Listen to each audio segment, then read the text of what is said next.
Samajwadi party के वरिष्ठ नेता और राज्यसभा सांसद रामविलास सुमन को धमकी मिली थी। उससे पहले उनके घर पर हमला हुआ था और धमकी मिलने के मामले में अब एफआईआर दर्ज हो गई है। क्या ये मामला था? तमाम बात आज उनसे करेंगे। सर, धमकी भरी मामले में एक एफआईआर हुई है।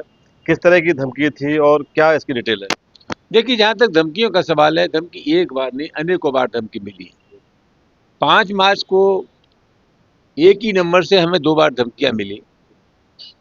मैंने आवश्यक समझा कि इस संबंध में मैं आला अफसरान को अवगत कराऊं। 8 मार्च को हमारी तरफ से खत लिखा गया था उत्तर प्रदेश के पुलिस महानिदेशक को, और जहां हम समझते थे कि सुरक्षा की जिम्मेदारी जिनके हाथ में है उन सबको इत्तला दे दी गई थी। मुझे अभी पता चला है कि उस संबंध में थाना हरि पर्वत में कोई अपराध पंजीकृत हुआ है। क्या मानते हैं, 5 मार्च को आपको धमकी मिली, आपने शिकायत की, तकरीबन 2.5 महीना हो गया। क्या पुलिस की लचर कार्रवाई कह सकते हैं या बहुत लंबे वक्त के बाद एफआईआर दर्ज होना, क्या मानते हैं? मैं समझता हूं कि इससे सहज ही अंदाज लगाया जा सकता है कि पुलिस के काम करने का तरीका क्या है। इतना जो विलम्ब हुआ है, मैं समझता हूं ये विलम्ब उचित नहीं था।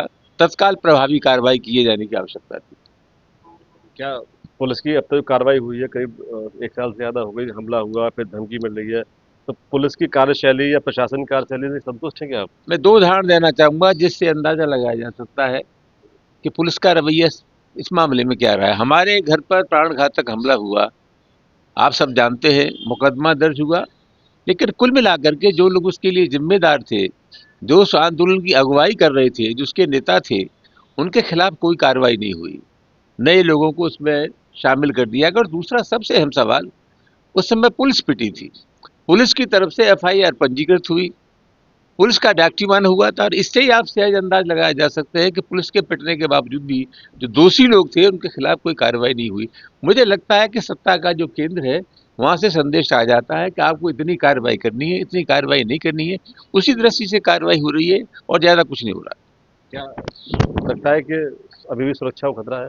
मैं समझता हूँ हमारा काम अवगत कराने का था, उन्हें क्या करना है उनकी जिम्मेदारी ये करें। नहीं, क्या भविष्य में क्या लगता है कि जो माहौल है उस हिसाब से आपको अपनी जान से खतरा लगता है कि कुछ है, दिखता है? मैं जिस तरह की इत्तलाएं आती रही हैं, जिस तरह की हमले होने की बात आती रही है, और एक बार नहीं कई बार आई है, तो हमने तो अवगत करा दिया है।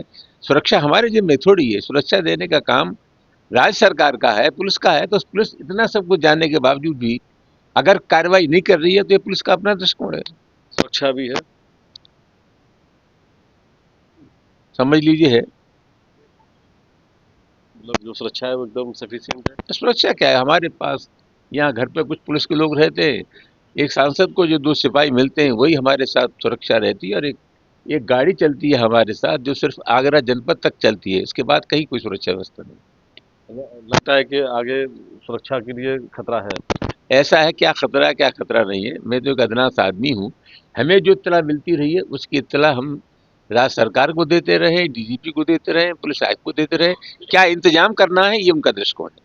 तो कुल मिलाकर ये है कि सुरक्षा को लेकर भी तमाम बातें हैं और जो पुलिस की कार्यशैली है उससे बहुत ज़्यादा संतुष्ट नहीं नजर आ रहे हैं। आरिफ खान, पब्लिक की पंचायत, आगरा।